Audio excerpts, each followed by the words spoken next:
जागा मिळाली, राष्ट्रवादीला 4 जागा मिळाल्या.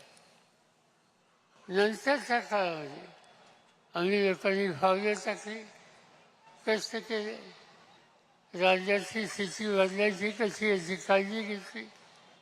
देशाचं संघटन एका नव्या आघाडीकडे आम्ही दिल्लीमध्ये बसलो. देशाचे नेते भाजप सोडून एकत्र केले, एक आघाडी केली. त्या आघाडीचं नाव इंडिया आघाडी. त्या आघाडीमध्ये सोनिया गांधी होत्या, राहुल गांधी होते, मी स्वतः होतो. दिल्लीचे त्यावेळेचे मुख्यमंत्री अरविंद केजरीवाल होते, कम्युनिस्ट पार्टीचे नेता होते, समाजवादी पार्टीचे नेता होते.